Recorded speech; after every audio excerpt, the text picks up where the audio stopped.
I had a letter that said only 1 in 12 women in this situation who go for their results will actually get a diagnosis of breast cancer, so try not to worry.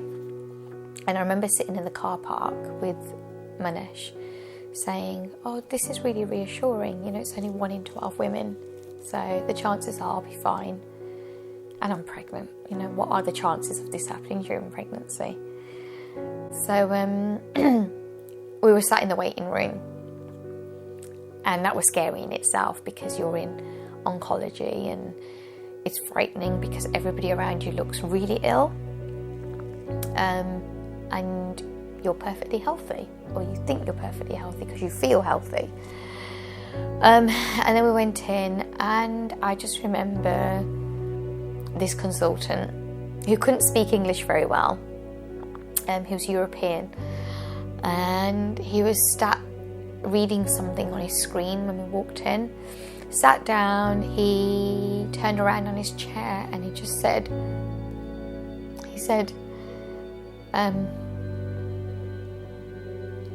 he goes, we've got your results.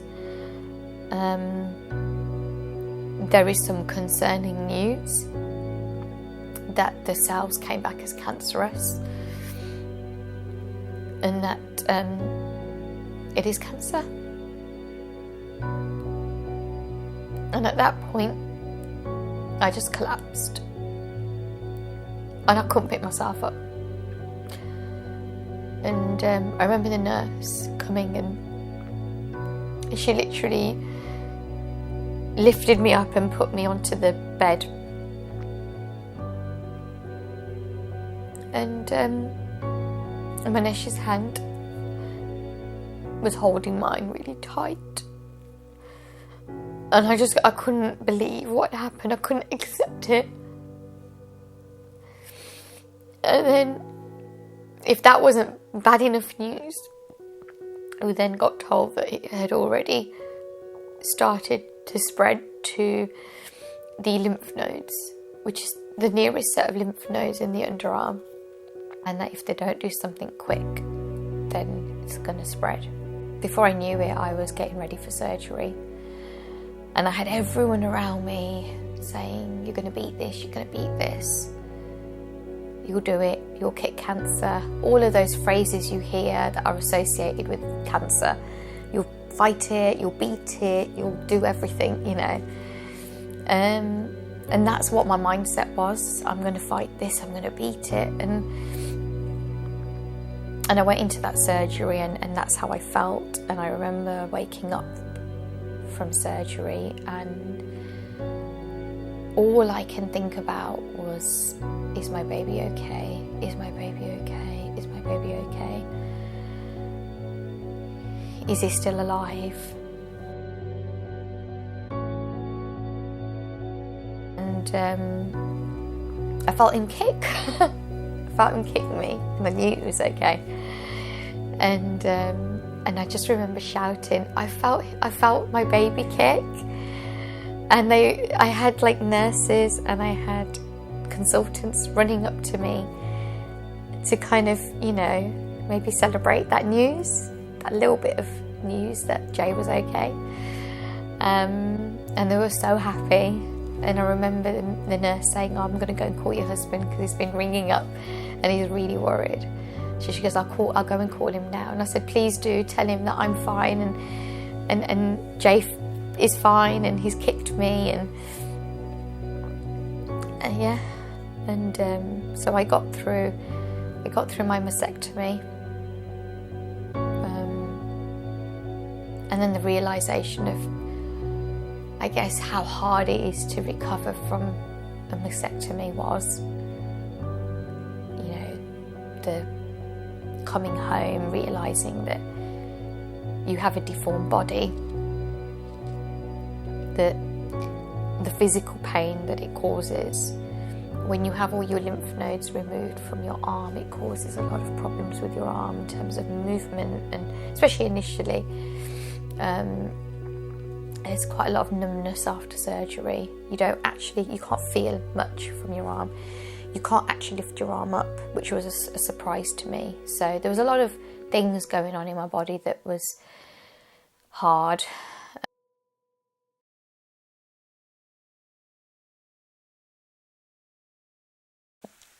I was quite an anxious pregnant lady. I was quite anxious. So obviously having toxic drugs pumped into you wasn't what I was expecting, and that was really hard. But I knew I had to do it, and I knew I had to do it for me. I had to do it so Jay had a mum. And they had given us the assurances that he would be safe. So we went along to our first chemo. So I started having chemo regularly every 3 weeks. And we had a really good obstetrician who was looking after Jay. She was amazing, absolutely amazing. And I don't think we could have done it without her. So she looked after Jay, and before chemo I would have a scan. After chemo I would have a scan. So I was having scans every 3 weeks.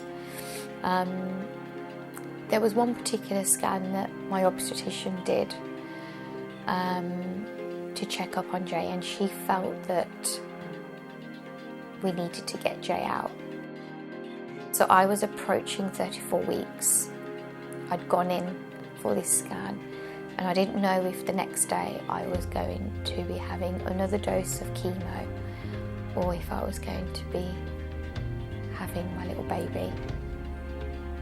And I was told that you're going to be having a little baby. So that night I don't even know how we slept. So so the next day we went in really early in the morning.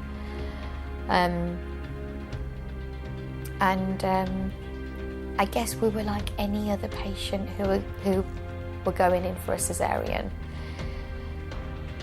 The fact that I had a bald head was, I guess, a bit odd. But apart from that, I was like any other mum, just desperate to see my little boy and get through the cesarean. And I just remember, after being put to sleep, waking up again in a recovery room. There's nobody there, and I just thought, oh my goodness, I've had my baby, and then I must have been making strange sounds coming around from the anaesthetic. And the nurse came up to me and she said, "Don't worry, your baby's fine, he's okay, he's in neonatal, he's with Dad." And at that point I thought, I've done my bit. I just needed to safely deliver him, and the rest is really up to God now. I just needed to make sure that he arrived safely. But it's funny how we humans are. We want more. So you think you've accepted something, and then suddenly, I don't know if greedy is the right word, but you want more, because then it's actually I want to be here. I want to live. I want to be here. I know I've done this bit, but now it's the next bit.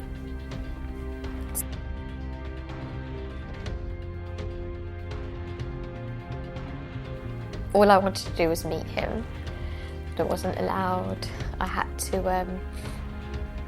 to show them that I could at the very least get up before they took me down to neonatal. So bearing in mind that Jay was delivered at 1 o'clock, I didn't meet him until the evening. And I remember there was a chain from the end of the bed, and so there were chains, rings that were intertwined, and I had to be able to pull myself up and get up without my blood pressure dropping before they'd let me go down. And I was adamant that I would do it, and it's amazing how much courage your child can give you. As I said, if this is what I do to meet my little boy, I'll do it. So I just remember trying to get up, and you're in so much pain and you're trying to get up. And my blood pressure's always been low, so I knew that I had to drink loads of water and make sure that I was not fainting every time I got up. And I just remember looking around this room, and there were just like rows of incubators. And I just remember thinking, which one's my baby? And Jay was actually the closest to the door. And we just kind of parked up in front of his incubator, and I just looked inside and I was like, that's my baby. Wow, he's here. I did it. You know, in the most unusual circumstances, but he is here. And I just remember thinking, I want to hold him. Am I allowed to hold him? And the nurse said, well, he's your baby, of course you're allowed to hold him. But he was so small, I was almost scared that I'd break him. So they got him out. And I held him for the first time. Oh, that moment. I'll never forget it. It was gorgeous. My little baby. It's one of the best things I've ever done in my life. And it's my proudest moment.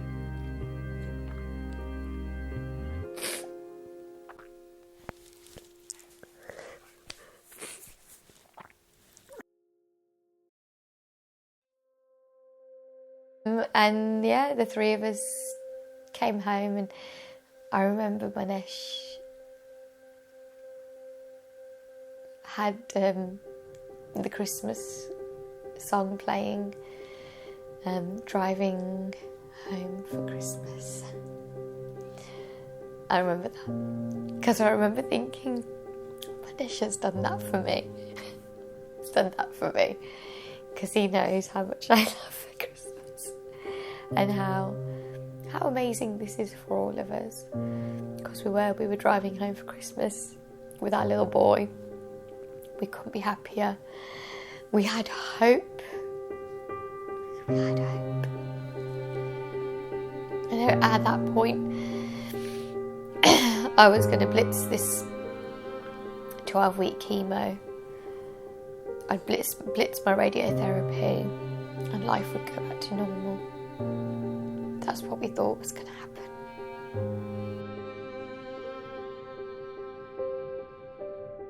And I guess life kind of was starting to, I don't know, there was a bit of normality. I mean, I was going in for chemo, but even then it was a routine that we were building up. So I'd go in once a week, and I'd hate it because I used to hate that particular chemo. I didn't like. I found it really difficult. It was called paclitaxel, and it was given weekly over at Heartlands. And the reason I didn't like it was because of how I felt during the infusion. So I would actually feel quite paralysed from it. It's not how most chemos go, and it's not even how most people respond to that particular chemo, but everybody does respond differently. And I'd had a reaction early on. So some chemos can give you a reaction, and they have to stop your chemo very quickly because it's quite dangerous if you start reacting. And it got to the point, kind of, I'd say, maybe by the 7th chemo, I said to Manesh, they were literally about to give me the chemo, and I said, don't do it. I said, I can't do this anymore. And the nurse said, I'll give you 5 minutes. And I remember she drew the curtains, and I was in tears. And I said to Manesh, I said, I can't do it. I said, please. I said, I don't want to do this anymore. So it's really difficult. It makes me feel,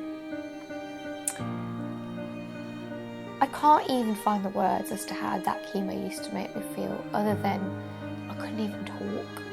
They'd come round and they'd ask me for my hospital number, and when I had to say it, that's just how it made me feel.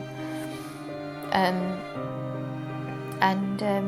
Manish looked at me and he goes, "You have to do this." And I said, "I don't have to do this." And he goes, "If you don't do this, you could die." I said, "Well, so be it." Because that's how much I didn't want them to pump me up with the chemo on that day. But I did it because I had to, and I had no choice. And that's how I felt. I felt like I had no choice. So even though I finished chemo, I had 4 weeks of intense radiotherapy, which actually was pretty straightforward. Once you've done chemo, radiotherapy is straightforward. You just sit under a machine and they give you radiation. That is it. You don't really feel it. It's uncomfortable, but so, you know, after that point I was in remission. But remission doesn't mean you're recovered. Remission just means they can't see any cancer, and hopefully you're recovered.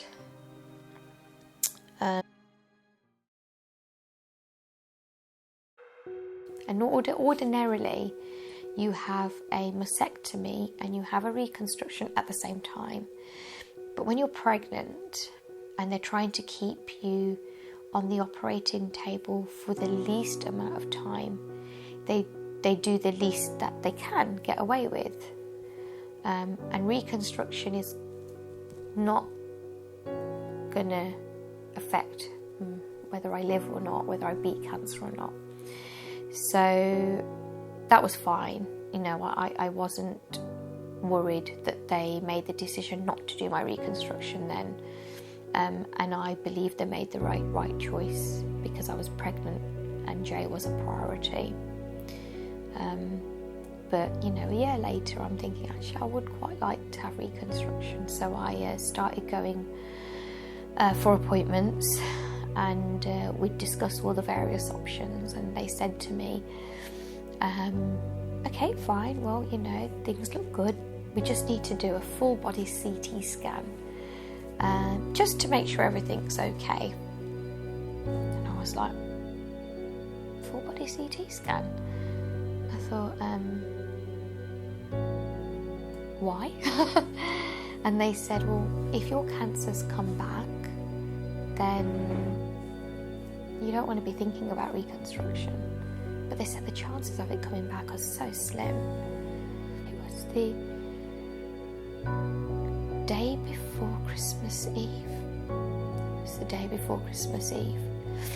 And I was playing with Jay on the floor. And I was waiting for a phone call from my obstetrician because she arranged for the scan. So she was going to give me the news, and she knew how much it meant to me to get the results quickly. So they were going to get my results to me within the day, which is not the norm. But the situation was exceptional. I wanted the results before Christmas. And the phone rang, and I remember answering it. And I remember my obstetrician, Kathy, she said, "Seema, your cancer hasn't spread. There's no sign of cancer on your scan." And we cried. Happy tears. And at that point, I rang my mum and dad. And I said, I beat cancer. I rang my mum and dad and I said, I beat cancer.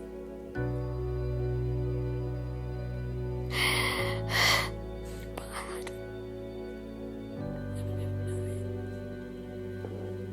I hadn't beat cancer. Because fast forward a year,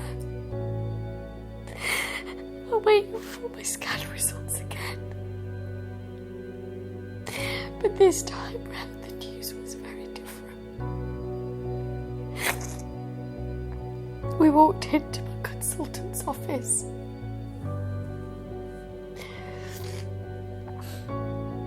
And it's weird the things you remember, but I remember walking in and I remember seeing his screen and the images that I couldn't even recognise.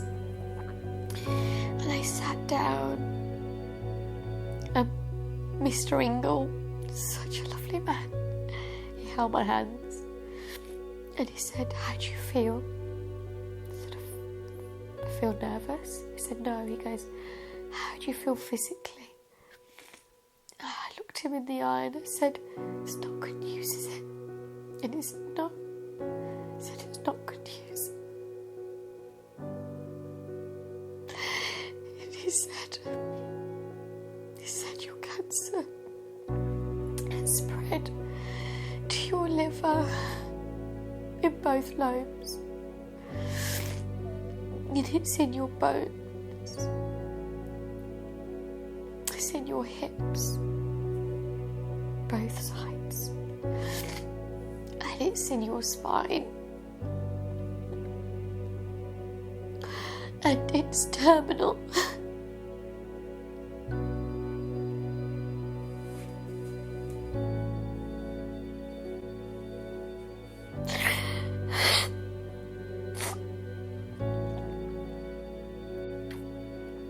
And you know,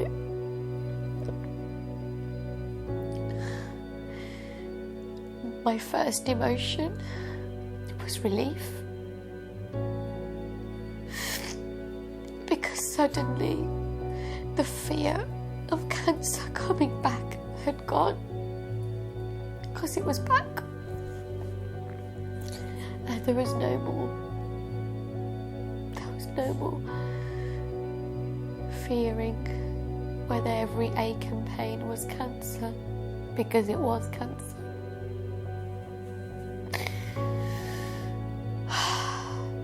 The irony is,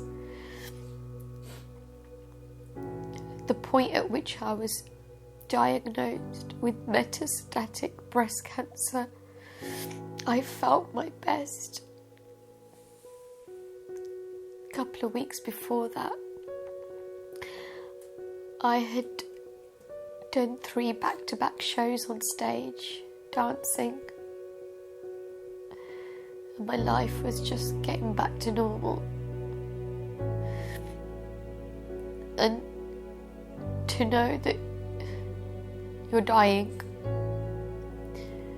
but you feel well, is a really strange set of facts to get your head around.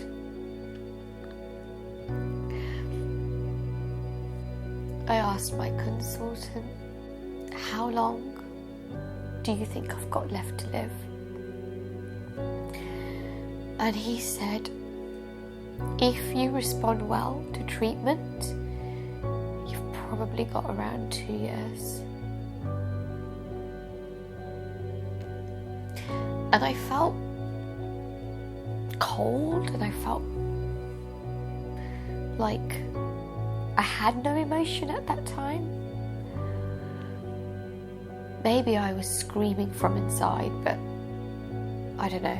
I just felt like I couldn't release at that point. I just held it together. And I looked at Manesh and I said, "We've got a lot of living to do. We've got a lot of living to do."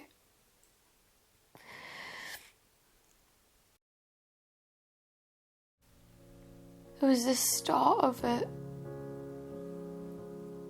a huge journey that has brought me up to this day today. But this last journey, where the cancer came back, has been the hardest. It's been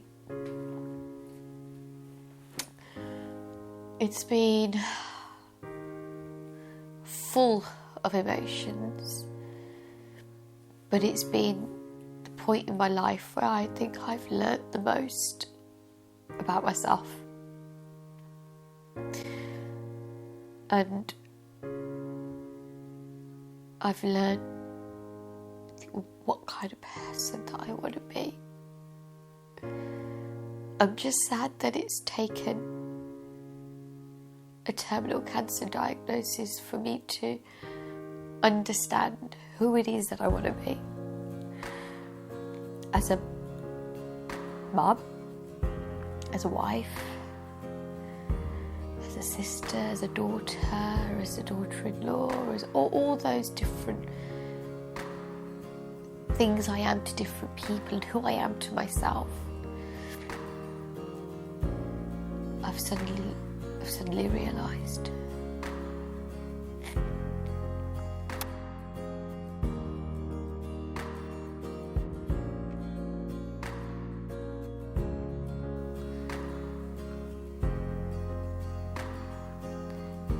Don't live your life in fear. And my second take-home message would be that everybody should wear a watch or a bracelet or something, piece of jewellery, and in it they should have the words engraved that say, time is precious, because time is precious. And as we're talking now, time is passing us by. And I believe that having a constant reminder of some sort can help you just rein things in. You know, you could be going off on a tangent and we could be in the middle of World War III with your husband or whatever. And just that seeing that, you know, precious. What the hell are we doing arguing? So my desire is that well time that we spoke about, the time where I feel good and I feel mobile and I feel like I want to do more, is when I've decided between me and Manesh that the one thing on my bucket list we've not been able to do is to travel. And I don't want to leave the world without seeing the world. That's really important to me.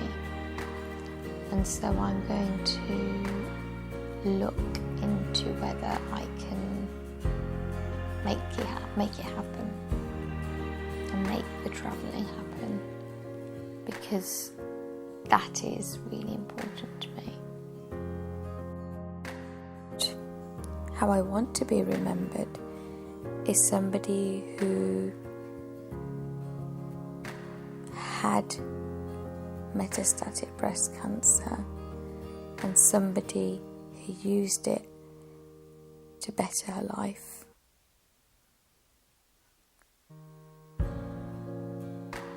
And it doesn't mean that I'm not angry by what's happened, and it doesn't mean that I haven't had moments where I've really hated cancer for what it's done to me. But it's happened and I can't do anything about that. But the one thing I am in control of is my own emotions and how I choose to be remembered. That's the bit I'm in control of. That was everybody else's terminology when I got diagnosed the first time. It was about a fight, it was about a beating cancer. And when my cancer came back, I made a decision that's not how I wanted my life to be. I didn't want my life to be one big battlefield. I just wanted to be my life about love and enjoyment. I no longer hate the cancer, and I don't want to die hating anything anyone, because I don't think that will give me the peace that I need.